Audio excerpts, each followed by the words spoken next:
Gente, bienvenidos a otra conversación en mi canal. Hoy estoy en Washington y me recibió muy amablemente para conversar Angelita Vallens del Centro de Derechos Humanos Robert F. Kennedy. Gracias por sacar un tiempo para conversar conmigo. A ti por la invitación, por tenerme aquí.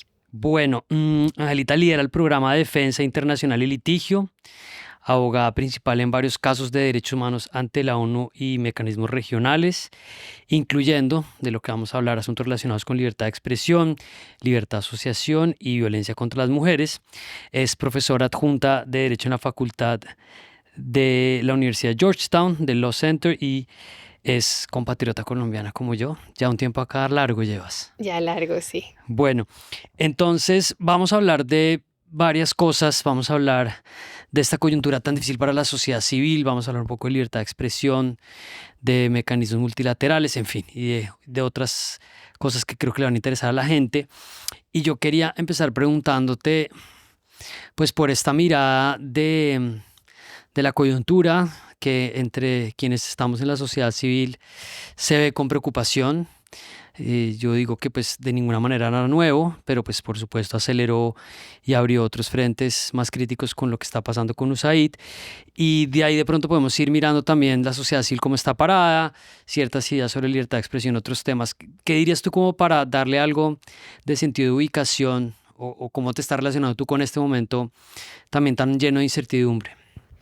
Yo creo que estamos en un momento decisivo también para transformarnos como sociedad civil. Es decir, como tú bien decías, esto, lo que ha pasado en estas últimas semanas, en estos últimos meses, que se ha acelerado con el cambio de gobierno en Estados Unidos, con el congelamiento de fondos, que tiene obviamente implicaciones a la cooperación internacional y también para las propias organizaciones de sociedad civil poder ejercer y cumplir con sus mandatos y sus tareas, pero realmente es el reflejo de algo que ya se venía como cocinando desde hace tiempo y que nos empuja a tener que pensar en cómo reinventarnos un poco. Es decir, las necesidades del trabajo en derechos humanos, en democracia, en libertades fundamentales sigue, de hecho está más fuerte que nunca, pero no podemos seguir haciéndolo de la misma forma, Sí.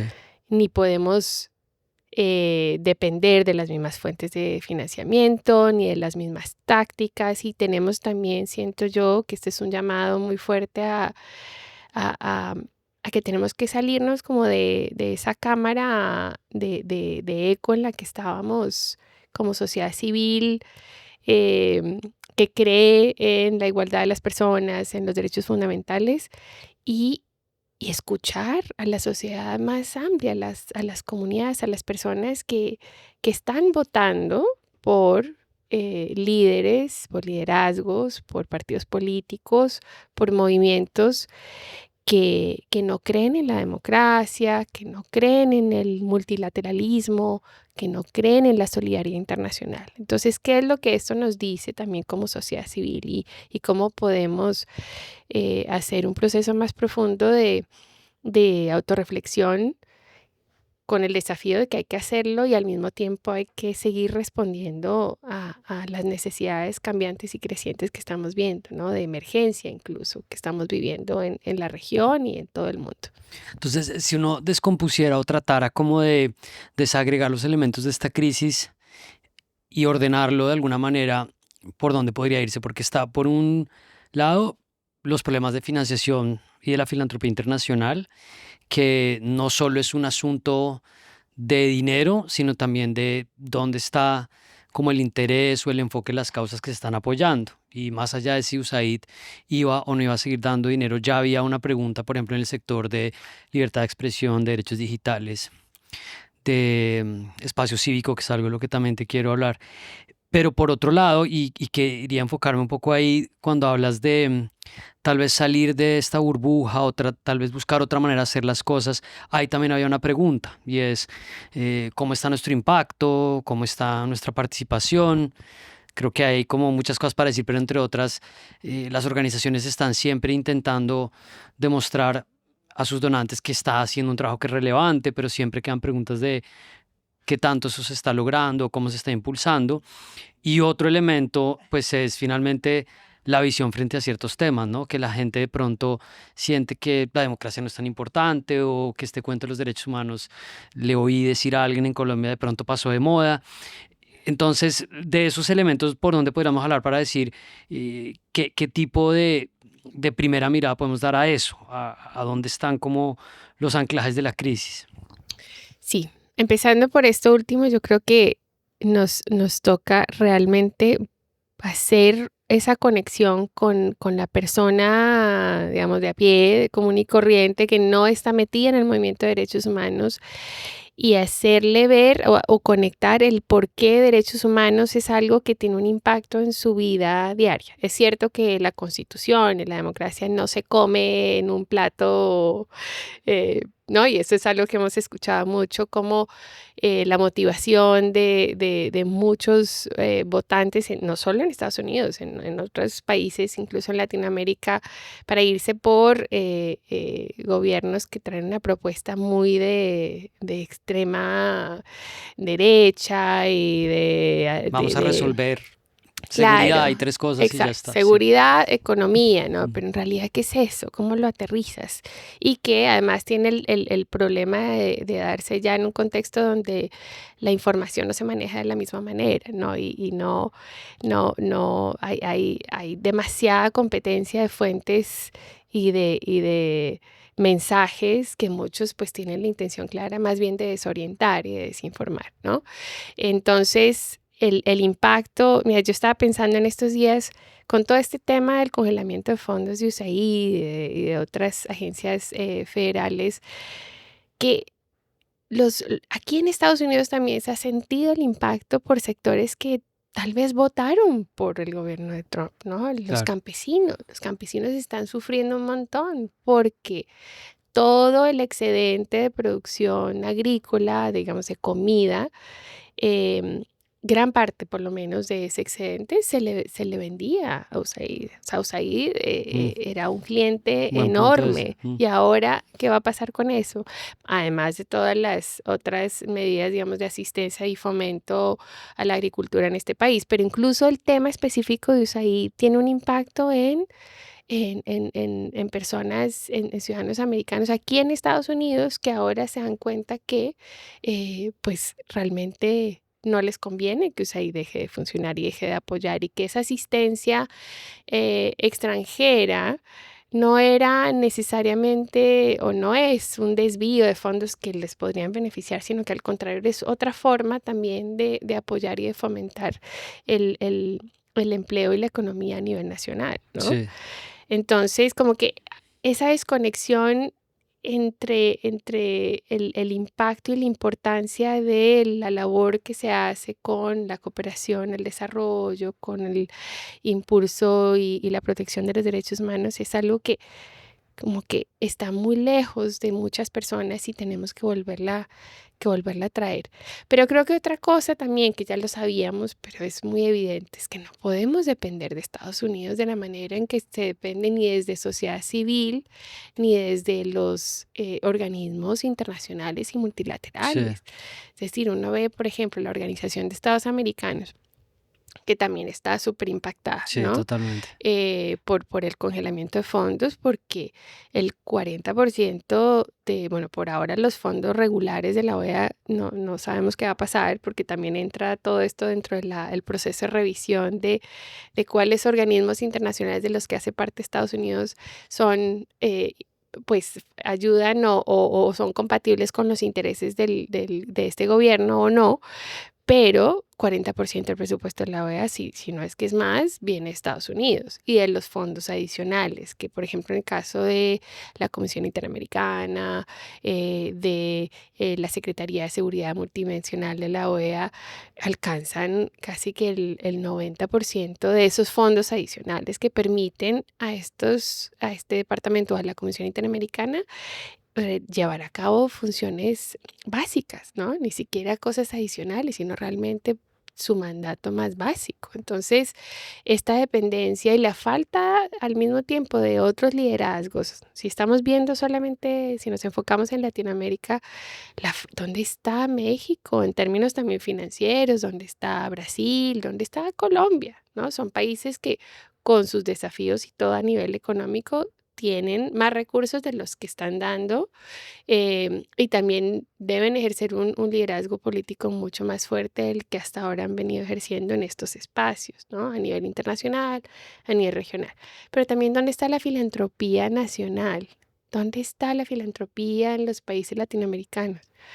Generalmente, y nosotros como organizaciones de sociedad civil, generalmente estamos viendo acudir a las mismas fundaciones de Sí. siempre, que muchas están basadas en el norte global, y no nos toca impulsar más, incluso incentivos fiscales y de otros tipos para que también haya un fomento de la filantropía y la solidaridad a nivel de nuestros propios países y no tener que depender de Estados Unidos tanto como hasta ahora lo venimos haciendo. O sea, si uno fuera a poner, que me parece interesante a medida que avancemos, como algunas recomendaciones o reflexiones que le pueden servir a la sociedad civil, pues ahí hay una definitivamente, ¿no? Porque se habla mucho en recomendaciones así medio de tipo estereotipo, recomendación básica, es que hay que buscar otras fuentes de financiación, pero ahí hay como unos puntos más claros. Primero, si teníamos una agenda muy dependiente de Estados Unidos, y lo segundo es que tal vez la sociedad civil debería buscar de manera conjunta hacerle esa pregunta a la empresa privada, en el caso de Colombia, de México, de Perú, de bueno, ¿y dónde están ustedes acá? Hablemos un poco de los organismos multilaterales, porque pues esa es una crisis que viene de la mano de todo esto, ¿no? Y está claro que no solo hay un problema con que Estados Unidos retire la financiación de la Organización de Estados Americanos, que por indirecto va a la Comisión Interamericana, a la Corte, sino también el desinterés en participar de esos espacios. Y en América Latina también tenemos pues presidentes que de manera muy contradictoria esperan que la comisión los apoye en ciertas causas, pero de otras les parece que no es importante.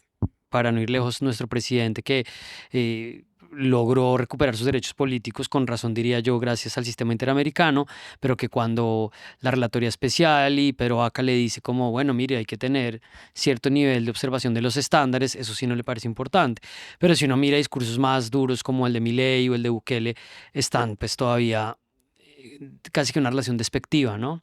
Entonces, ¿cómo ves tú también esa crisis en relación pues con la sociedad civil, pero también con la sostenibilidad de esto, ¿no? La posibilidad que sigamos teniendo esos escenarios conjuntos que siempre han sido un poco ineficientes y que siempre han tenido problemas, pero que igual es lo que tenemos a mano para, pues, para trabajar conjuntamente. Claro, pero es que además no es solo una crítica al funcionamiento que se le puede hacer, porque en efecto muchos organismos multilaterales pueden ser más eficientes, pudieran funcionar mejor, em, pero lo que está realmente bajo ataque no es ni siquiera instituciones específicas, sino es el concepto de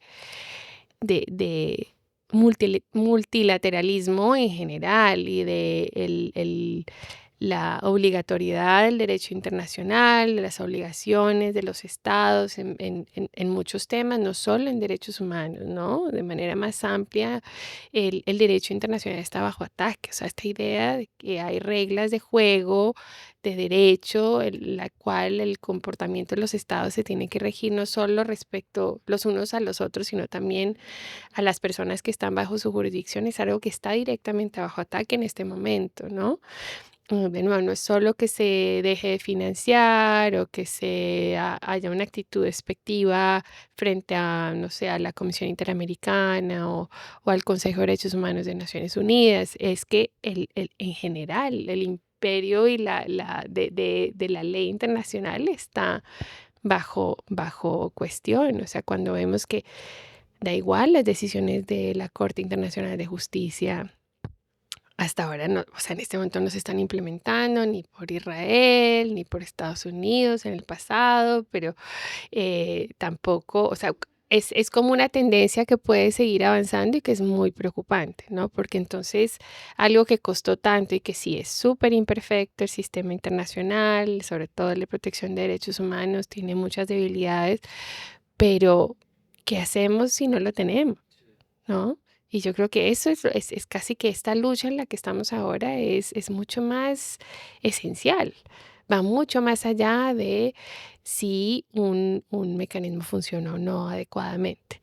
Y eso es lo que es grave, al mismo tiempo lo que nos debe llevar a realmente como a tomarlo mucho más en serio, ¿no? Y a pensar mucho más, no solo en modo reactivo, sino a largo plazo, porque si no estuviera pasando esto, seguiríamos un poco con el status quo, que no estaba tampoco funcionando. Entonces, ¿cómo aprovechamos esta gran crisis para repensar y mejorar, ¿no?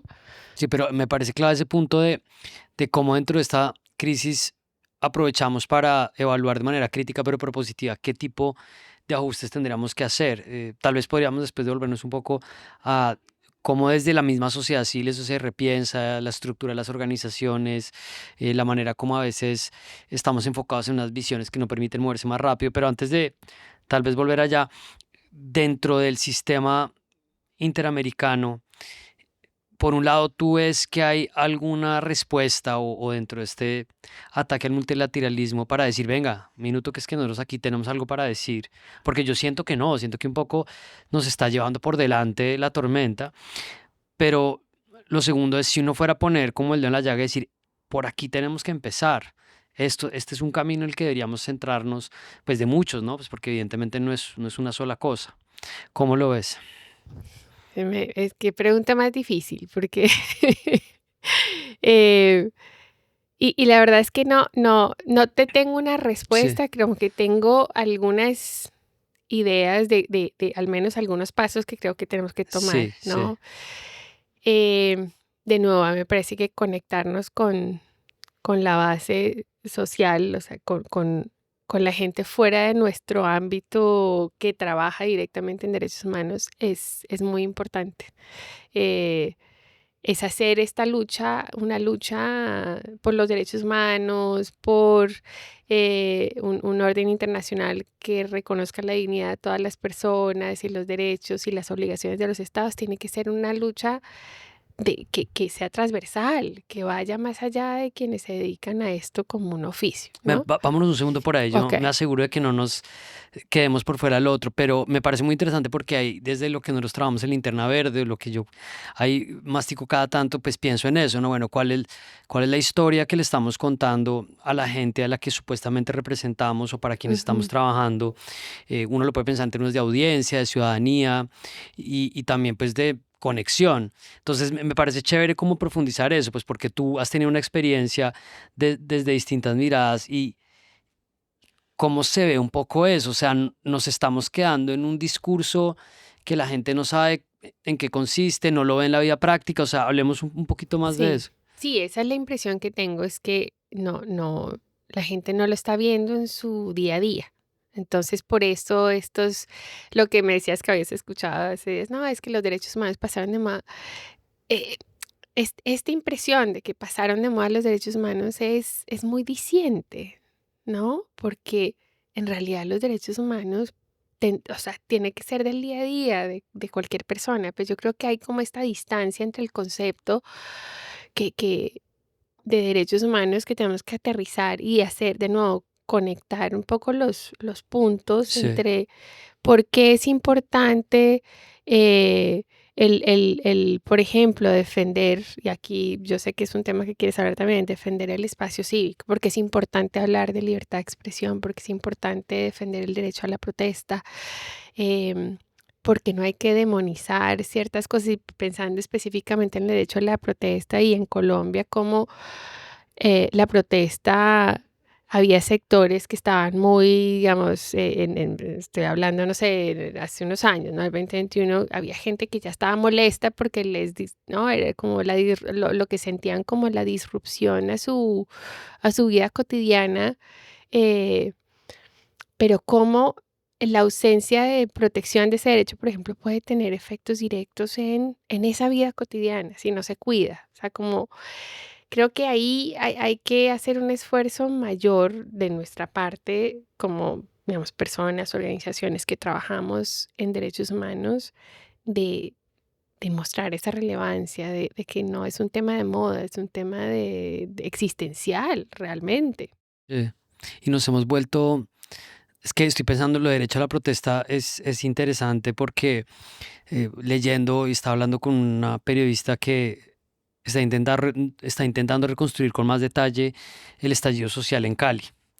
Sí. Y ahí pues hay unas reflexiones como en un postmortem más reposado de qué tan dogmáticos pudimos ser, generalizando en el sentido de, es que esto es la protesta y esto está perfecto, cuando había unos problemas grandes de orden público, sin entrar en el otro lado, que era como la respuesta más agresiva y violenta de que la gente no podía manifestarse, que tenía hambre, que había problemas de empleo, de indignación, pero siento que por ahí ha habido tal vez una falta de perspectiva, de poner en la balanza, no sé, en realidad creo que es difícil, pero el punto sería si tal vez en ese proceso de traducir los derechos humanos al día a día nos hace falta entender mejor el argumento contrario y no descartarlo. ¿Cómo ves tú esa parte? Sí, y yo creo que eso se traduce también en incluso de manera más amplia en temas que pueden ser hasta incómodos, ¿no? Tenemos mucho temor desde la comunidad de derechos humanos y esto de pronto me van a matar por lo que estoy diciendo, pero creo que tenemos temor de escuchar los argumentos de los sectores que llamamos, por ejemplo, antiderechos, Es que ¿no? de ese nombre de entrada, ¿no? Sí. Antiderechos es... Y mira, yo, o sea, soy la primera que uso, que he usado ese término y claro, yo creo firmemente en que uno no se debe retroceder Sí, estoy de en acuerdo. las garantías y de los derechos y sobre todo de reconocimiento a la igualdad de todas las personas, pero al mismo tiempo tenemos que saber qué es lo que están diciendo los grupos y personas que también son sociedad civil, ¿no? O sea, yo creo que incluso partir de ahí de reconocer que hay sociedad civil, que es sociedad civil también, aunque no estemos de acuerdo, ¿no? Pero hay que entender mejor de dónde, en qué no estamos de acuerdo y por qué. Sí, Y, y yo creo que eso es algo que estamos en mora de hacer y no quiere decir necesariamente ceder o cambiar o retroceder, pero escuchar. Y yo creo que ahí nos toca dejar de resistir tanto o sea, no podemos seguir ignorando que hay otras formas de pensar y que hay otros planteamientos que además están ganando muchísimo terreno. claro. Y así sean planteamientos que me hago cargo yo por lo que digo y no poniéndotelo en boca a ti, pero así sean expresiones de la sociedad que puedan estar manipuladas o que tengan un elemento de desinformación y que es decir, no por el hecho de que alguien esté mal informado no es relevante lo que puede estar diciendo, o sea, sí es un problema, o simplemente convicciones que se tienen donde ese fetichismo de la información ya no es tan relevante porque finalmente la gente lo percibe de una manera y tiene unas emociones alrededor de eso. Pero además dejas otro punto importante que es el de sociedad civil. Nosotros cuando escribimos cosas en internet volvemos mucho sobre esta idea de la sociedad civil. Entonces, ¿quién representa a la sociedad civil? Y parte de esta crisis, hablándolo también con un colega, era, bueno, si va a haber una crisis para las ONG que reciben financiación internacional, pues no es la desaparición de la sociedad civil o no es el riesgo de la sociedad civil. O sea, hay una expresión organizada de la sociedad civil, pero la causa sigue existiendo, ¿no? Hay como también creo que una pregunta que es difícil de abordar y con lo que es también de los antiderechos, que también pienso que aunque es un término que puede reflejar perfectamente una agenda que simplemente es restrictiva, por ejemplo en el caso de derechos sexuales y reproductivos de las mujeres, pues el enmarcado de ustedes están en contra de los derechos y nosotros a favor de los derechos es difícil, ¿no? Es como entrar a plantear una confrontación. Conectemos esto con la idea de espacio cívico, que también es otra cosa que yo siento que aunque está muy en el argot del trabajo que hacemos, pues la gente no lo entiende o yo no sé si saben a qué se refiere eso. Entonces, porque ahora, pues tú lo sabes, está muy metido entre los cooperantes que la protección del espacio cívico, la integridad democrática, pero al final un poco de qué estamos hablando. Sí, y digamos, mi organización, nosotros usamos espacio cívico, de hecho es uno de nuestros pilares, pero tengo esta conversación con mi jefa todo el tiempo que dice, bueno, yo entiendo que es espacio cívico, pero es que tenemos ¿cómo que se traduce, no? Y Claro, entonces, cómo lo explicamos? No te voy a decir que esta es la forma de explicarlo mejor, pero es como, eh, digamos, cuando yo pienso en espacio cívico, pienso eh, digamos, en un concepto que reúne sobre todo 3, pero incluso hasta 4 derechos básicos, ¿no? Y que además son derechos habilitantes, pero bueno, ahí lo estoy complejizando un poco, pero digamos, el derecho de expresarnos, ¿no? Y el derecho de organizarnos Sí. y también el derecho de protestar, ¿no? Aquí eh, lo que llamamos de libertad de expresión, libertad de asociación, libertad de reunión, esos 3 derechos, pero yo incluso pensaría que los derechos políticos también hacen parte del espacio cívico, es decir, la posibilidad de participar y de ejercer esos derechos políticos, incluso participando en elecciones, también hacen parte de lo que hablamos de el espacio cívico, porque pues es lo que nos permite, ya sea individual o colectivamente, opinar y tener algo que decir e incluso intervenir en los asuntos de interés público. Pueden ser asuntos de interés nacional o puede ser temas que interesan y que impactan solo a un grupo específico o una comunidad específica, ¿no? Em, Y ahí hablas de habilitantes en cuanto a que, pues, construyen o cimentan la posibilidad del ejercicio de otros derechos. Exacto, ¿no? Digamos, ¿por qué queremos ejercer el derecho de protesta?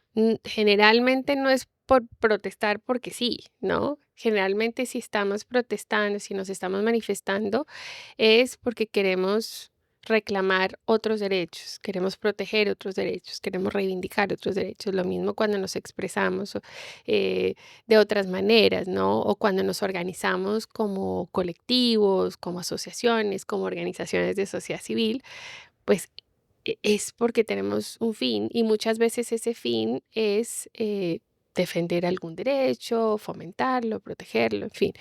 Entonces, por ahí pasan muchos otros derechos. Pero es como, de verdad, ese conjunto de derechos que nos permite tener incidencia en temas Sí. de interés público. Bueno, y hay una conexión con la idea de integridad democrática, pues que es otro de esos términos de los que se habla mucho sobre, pues, de qué manera, pues, el ejercicio de los derechos y la manera como la ciudadanía se relaciona con la cosa pública legitima o sigue permitiendo que la democracia sea como ese acuerdo que nos une, ¿no? Entonces yo veo con mucha frecuencia las encuestas de América Latina sobre democracia y digamos que los números no son tan preocupantes en cuanto a que sigue siendo mayoritaria la gente que dice el mejor sistema es el democrático, a diferencia de otros países, de otras latitudes donde ya empieza a ser distinto. Pero mi punto donde yo me quedo ahí dando vueltas a veces es cuando uno va a observarlo dice en qué consiste el estrechamiento del espacio cívico o la crisis de la democracia, porque uno dice, pues, la gente está votando, la gente se expresa, tal vez el derecho a la protesta sí entra en choque directo con seguridad nacional, pero uno podría decir que se está haciendo. O sea, mi pregunta es, ¿se ha logrado tal vez instrumentalizar para que la gente esté como en una especie de simulación de la democracia que al final no es? O sea, ¿dónde pondrías tú como el elemento de esa crisis de la democracia reflejada en el problema del espacio cívico? O sea, ¿dónde sientes que está como el problema de lo que tenemos que trabajar? Que la gente no cree en la democracia, que la gente no está ejerciendo sus derechos, que no le están poniendo atención, que no les importa, que están mal informados o una combinación de todo. Sí, o sea, es una combinación, pero yo creo que cuando hablabas ahora de la gente sigue votando, ¿no? En general, eh, Sí, pero claro, como medida no es suficiente, ¿no? sí, Nosotros, un caso que trabajamos junto con varias organizaciones africanas ante el Sistema Regional de Protección Africano, como digamos la comisión que es equivalente a la Comisión Interamericana, que sería la Comisión Africana, fue un caso contra Etiopía. Y es ese sistema te permite además hacer una especie como de acción de clase, a diferencia de nuestro sistema regional en las Américas, donde tú tienes que tener víctimas determinadas o determinables si tú presentas un caso. Aquí el caso se presenta en nombre de todo el electorado etíope, donde se alegaba no solamente la violación de los derechos políticos, porque bueno, fueron las elecciones en el 2015 que resultaron en el 100% de votos a favor del partido Ah, gobernante. no, les fue súper bien. Eh, claro, los observadores internacionales decían, pues no, el proceso de votación estuvo bien porque no hubo violencia, ¿no? La gente fue, pero hay que ir más allá, ¿no? Claro, Y justamente es donde el concepto de espacio cívico es muy importante, porque lo que a través de este caso quisimos visibilizar y la Comisión Africana lo reconoció, es que en los meses y el año que antecedió al proceso electoral, hubo represión claro. de personas defensoras y periodistas, cierre de medios, digamos, obstrucción de internet, desinformación masiva, cierre de ONGs, cancelación de Claro, registros, bloqueo. O sea, todas las condiciones entonces, para que... ¿cómo puedes hablar de el ejercicio, ¿no? Del voto informado y realmente voluntario cuando estás en ese contexto? Es Sí, imposible, ¿no? Entonces, en un contexto donde el espacio cívico está cerrado, por más que haya elecciones, no estamos hablando de un ejercicio democrático genuino, ¿no? Y yo creo que pues ahí es un ejemplo de esa conexión tan importante y porque siempre hacemos la relación entre espacio cívico y democracia, em, que se manifiesta de muchas formas, ¿no? También yo creo que la democracia, de nuevo, no se puede entender tampoco en un sentido tan restrictivo donde al final sea el tema de las mayorías. Las mayorías también toman decisiones erróneas todo el tiempo. Lo estamos viendo en Estados Unidos en este momento. eh, y ahí, ya viéndolo la perspectiva de derechos humanos, hay muchos temas que no pueden pasar por si es que se interpretara todo como que la democracia es el ejercicio, digamos, de la decisión de las mayorías, pues imagínate donde se dejara eh, la decisión de si las personas gozan o no de los mismos derechos a las mayorías. bueno, pues ese tema es ya conexión obligada con libertad de expresión y en particular con, pues, esta como idea que uno está viendo o esta propuesta ya en marcha de una captura de la agenda de libertad de expresión, digo yo, pues para poder promover o instrumentalizar proyectos políticos que en últimas pues tienen una naturaleza o una expresión autoritaria de frente, ¿no? Entonces cuando el vicepresidente J.D. Vance va a la conferencia de Múnich y dice, dejen participar a la ultraderecha en las elecciones, pues no lo dice específicamente así, pero es lo que en últimas está diciendo, está aludiendo a esta idea de la mayoría, como no le tengan miedo a la expresión de sus ciudadanos. Entonces, estás viendo tú como hay una captura de eso, estás viendo que quienes estábamos defendiendo la libertad de expresión tal vez de una mirada más tradicional, de la no censura, del artículo 13 de la Convención, el caso 20 de la Constitución Política, yo siento que nos quedamos un poco como... Ahora ellos son los que representan esta agenda. Tiene que ver con otro tema más grande que si quisieras decir algo también sería interesante, que es el de plataformas y moderación de contenido, que es algo que nosotros trabajamos y es como nos metimos también mucho en esta mirada de, no, es que no puedes decir eso, tus palabras matan, eso está mal, eso es violencia, y en últimas terminó jugando un poco en contra. Pero ¿cómo ves tú como este uso de la libertad de expresión en este nuevo contexto político? O sea, claro, ahí se está instrumentalizando el discurso de protección a la libertad de expresión, em, por sectores que vienen con ideas muy peligrosas, ¿no?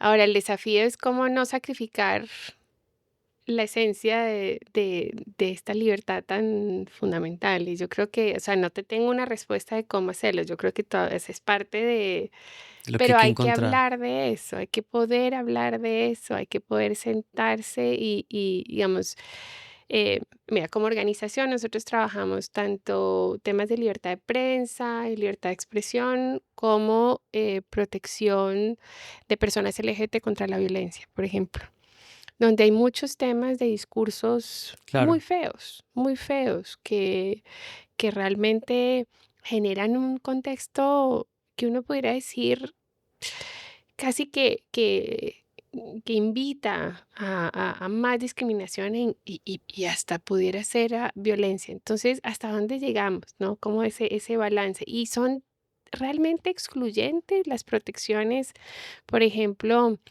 a la población LGBT contra esta violencia, esta discriminación y la libertad de expresión. Yo creo que no, pero hay que ver cómo y cuál es el rol de cada actor también. Y bueno, ahí no, yo sé que ya si nos metemos en el tema de moderación de contenidos puede ser, empiezo a patinar un poco, la verdad, porque todavía no estoy muy segura y me da un poco de miedo, por ejemplo, pensar dónde, dónde entra y hasta dónde llega el Estado y dónde entra y hasta dónde llegan Sí, las propias plataformas, porque bueno, pero desde una mirada de constitucional, hay como un dilema ahí, ¿no? Y es, sin meternos en esa mirada más específica, y es, eh, se debería revisar, pues esto suena bastante grande, los elementos generales de protección del derecho, es decir, porque es parte de lo que se ha planteado y voces autorizadas como que dicen, mire, sí, el marco interamericano de libertad de expresión ha sido muy importante, pero no podemos seguir bajo tal vez como el homenaje y la pleitesía a este derecho, desconocer cosas como las que estás diciendo, que sí se está instrumentalizando y usando la libertad de expresión para incitar a la violencia o para aumentar la discriminación, esto por supuesto amplificado por las redes sociales. Entonces mi duda ahí sería si tú crees que realmente ahí estamos enfrentando una pregunta de hay que revisar de pronto la forma como se ha garantizado, que lo que en última se me parece más inteligente o hábil de la derecha es como usando eso para decir, no, esto es censura, ellos se están pasando por debajo, pues porque son unos de los que más han promovido también la desinformación. ¿Crees que eso merecería como una atención o en últimas estamos fijándonos en algo equivocado al debate y no, eso tiene que estar ahí, pero tenemos que más bien mirar en otra dirección? la verdad es que no sé, yo creo que, claro, cuando uno habla de revisar a muchas personas y a veces hasta a mí nos da un poquito de escalofrío Escalofríos, porque sí, puede significar desmontar retroceder. y retroceder, Mm, ¿no? Y ese es el el miedo riesgo, siempre. claro. Entonces, ¿cómo hacerlo em, sin retroceder, ¿no? ¿Quién revisa y con quién se conversa Mm. sobre las revisiones? Yo creo que esa es ¿Qué- parte del problema, ¿Cuál es el ¿no? O plan? del Sí. desafío. ¿Cuál es el plan? ¿Crees que en ese caso hay una necesidad de que entre la sociedad civil, las organizaciones y la comunidad se hable un poquito más de estas tensiones o de dónde podemos pararnos? Yo creo que sí, sobre todo en un momento como este, donde además como que lo que nos vuelve a unir, si es que había divisiones, es que estamos bajo ataque todos y todas y todes, ¿no? O sea, no, somos el blanco, no somos un efecto colateral. O sea, lo que se está atacando en este momento, y obviamente estoy en Estados Unidos, lo estoy viendo directamente, pero sabemos que que no se limita a Estados Unidos, pero que además tiene un efecto cascada en muchas partes del mundo, es las organizaciones, los movimientos que trabajan y que velan por la democracia, por los derechos humanos, por buena gobernanza, transparencia. O sea, esto es lo que está bajo ataque. Entonces estamos bajo ataque. Tenemos que hablar en lo que nos está dividiendo y lo que nos está debilitando. Y uno de esos temas es este, es como nos peleamos, ¿no? Entre nosotros y no tenemos que hablar y a mí este punto me parece fundamental. O sea, realmente hay tanta distancia entre la libertad de expresión y los problemas que estamos viendo de discursos que atacan minorías sexuales Sí. o, ¿no?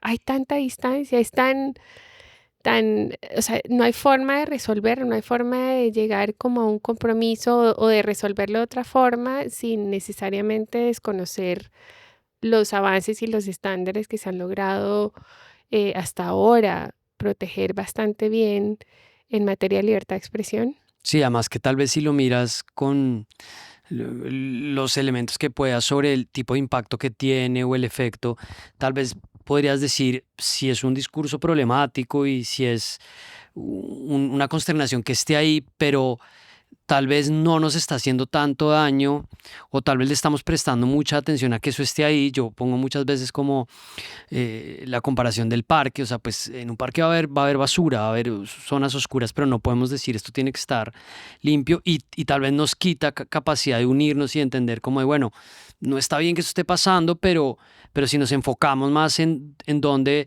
están los problemas graves, pues eso va a estar ahí, pero vamos a buscar que de pronto no tenga el impacto que tiene. Pero bueno, ahí lo conecto con lo que estábamos hablando para ir cerrando y es esta idea de que tenemos que hablar y que estamos bajo ataque. Yo se lo digo al equipo de Linterna Verde como de tenemos que transmitir el sentido de urgencia que estamos viendo. Y, y esto implica que por un lado la sociedad civil haga algo de lo que tú estás diciendo, que se siente a hablar, que también vea cómo hay que exigir dentro de actores nacionales que tienen que estar en este baile también, pero te había sacado de los organismos multilaterales porque pues la sensación que uno tiene desde afuera, y tú por supuesto conoces Washington y yo no, pero es como, es que ni siquiera es que esté en cámara lenta, es cosas que como que no están realmente yendo en ninguna dirección, que es como los procesos ante la Corte Interamericana, las consultas o los momentos en que los gobiernos se sientan a hablar. O sea, hay una sensación desde afuera, o lo veo yo al menos así, de no solo tiene muchos problemas, pero es que esto realmente pareciera que no nos está dando cosas para poder avanzar. O lo pondría en el caso de la Corte Constitucional en Colombia, que hace decisiones fundamentales y se demoran un montón de tiempo. Ujú. No sé, estamos esperando una decisión hace rato sobre neutralidad de la red, que es otro tema. Hace 2 años dijeron que le iban a sacar un caso importante de una influenciadora en Instagram que podría dar algunas reglas, nunca salió. Entonces, para volver a conectar como con este escenario donde está la comisión, donde están los gobiernos, donde está la sociedad civil, eh, como uno puede tratar de desenredar ese ovillo un poquito de en qué dirección puede pasar algo más, puede moverse más tal vez. Ujú. Sí, pero es como un círculo vicioso, ¿no? Porque parte del por qué no es tan efectivo como debiera ser, ¿no? Pensando, por ejemplo, en el sistema interamericano, es porque no está dotado de los recursos, y no me refiero solo a recursos financieros, sino incluso los apoyos políticos Sí, que requiere, porque si los estados ignoran las recomendaciones y las decisiones del sistema, por más bonitas y con moño que vengan, porque muchas son, o sea, a nivel, digamos, de jurisprudencia, estándares, son muchas decisiones muy buenas,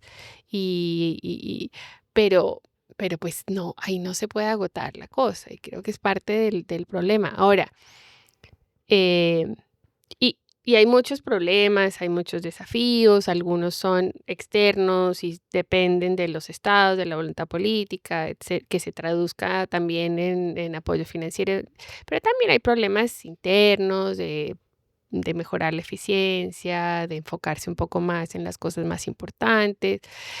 Pero bueno, no, eso es algo, y lo vemos a nivel regional, el sistema interamericano, lo mismo se puede decir con el sistema de Naciones Unidas, que también tiene, no, parece algo monstruosamente grande y lento e ineficiente, y en muchos sentidos lo es. Ahora, sigue siendo mejor que no tenerlo. Entonces, ¿cómo lo mejoramos? ¿Cómo lo repensamos? ¿Cómo le exigimos a los estados que lo mejoren? Pero, o sea, no pasa por destruirlo, que es lo que en este momento está proponiendo Trump, está sí. proponiendo, bueno, lo está siguiendo Milei y muchos otros, em, que es vamos con, ¿no? Con la sierra eléctrica y rompamos, bueno, y Sí, la cortemos todo, motosierra. vamos con la motosierra, con el martillo y lo rompemos todo. Y entonces por ahí no va. Y lo mismo a nivel interno, este discurso que vemos aquí en Estados Unidos de todas estas medidas y el río de órdenes ejecutivas que nos abruma, ¿no? Son tantas que ya ni sabemos por dónde mirar, porque hay que atacar la burocracia y hay que volver al Estado eficiente. Bueno, esto no pasa por digamos, romperlo todo. Sí, No se rompen las cosas, se sí, mejoran, entonces, sí, o sea, creo que el sistema interamericano sigue teniendo un valor enorme, pero su efectividad también va a pasar en la medida en que exijamos también como ciudadanos que los estados le hagan caso, digamos, y financien al sistema y cumplan con las recomendaciones. Así también le podemos exigir más rapidez, más eficacia. Es como que es nuestro y lo tenemos que defender, pero también pasa por exigir a los estados que al fin y al cabo se supone que tienen nuestro mandato, ¿no? sí.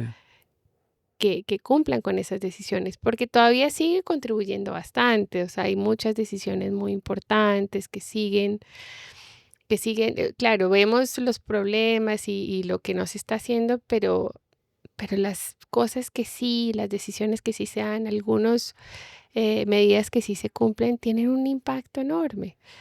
Em, ¿No? Como que así se tome mucho tiempo, sigue siendo importante que exista y que se cumpla una medida, por ejemplo, ordenada por la Corte Interamericana, a que se quede el asunto sin ni siquiera Sí, y también abre una resolverse. expectativa de que hay una instancia donde eso igual se puede llevar, como decir, es que ahí hay sí, una especie de hermano mayor, un Sí, tribunal que va a decir, no, es que esto es importante, señor Estado. Bueno, Angelita, yo quería como para cerrar, tratar de dejarle a la gente, pues estamos intentando hablarle esto a gente que dirige organizaciones, que lidera proyectos de sociedad civil, que está un poco en medio de esta incertidumbre.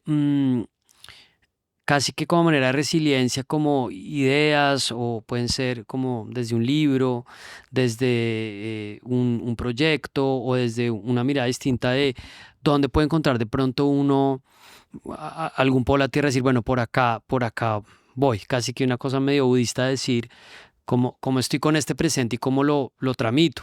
Yo pienso que, por ejemplo, en el caso del trabajo que nosotros hacemos, no es sentarse con la pierna cruzada al fondo de la sala y decir esto está mal, esto no funciona, sino cada cosa que vemos que de manera crítica tiene que hacerse distinto, poner por delante una recomendación o una idea nueva. Y en parte creo que una de estas cosas pasa por evaluar de verdad cómo estamos participando y dónde está nuestra atención de a quién le estamos hablando, que tiene que ver con lo que tú decías de si la gente está sintiendo que este discurso de derechos humanos la convoca o no. ¿Quieres dejarle algo a manera de recomendación o idea a la gente? sí, bueno, algunas ideas. Un poco hablábamos de distintos problemas que todos se conectan, ¿no? Con el financiamiento, yo sí quiero insistir en que tenemos que ser más creativos y exigir y como crear nuevas fuentes y fuentes a nivel nacional, el sector privado.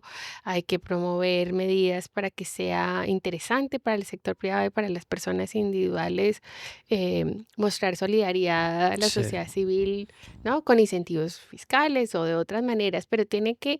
Digamos, hay una cultura acá en Estados Unidos muy grande de lo que llaman como charity, ¿no? De y de manera aporte. individual, ¿no? La Y gente se exacto. apoya y se suma a cosas.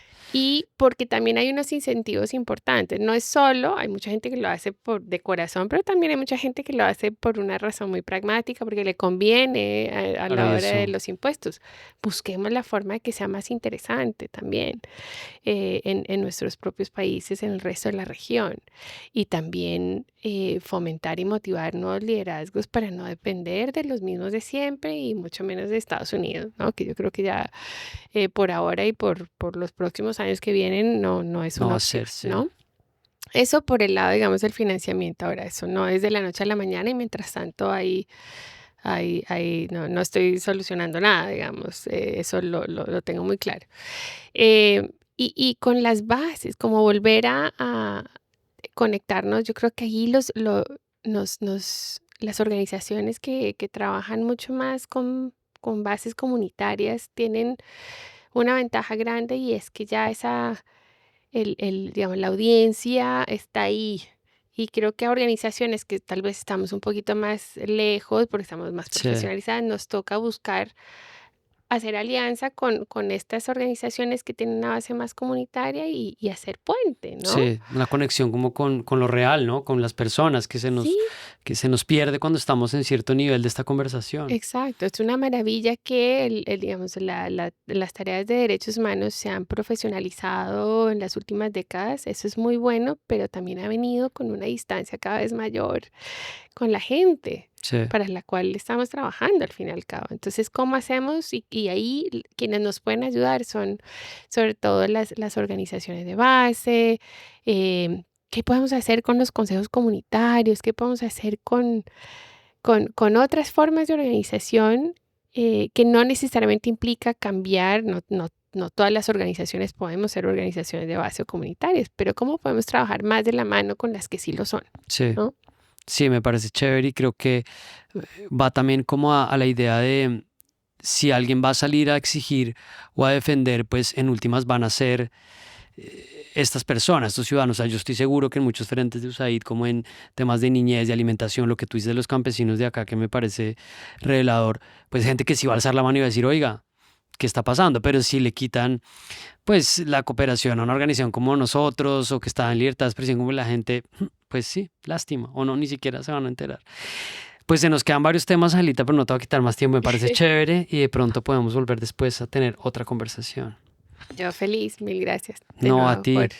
por Gente, visitarme. vamos a seguir hablando de estos temas con el apoyo de Linterna Verde, participación de sociedad civil, de libertad de expresión, de espacio cívico, que ya tenemos una idea un poco más clara de dónde o por dónde meternos, de discusión pública, de redes sociales. Hablamos pronto, suscríbanse, compartan, comenten. Chao.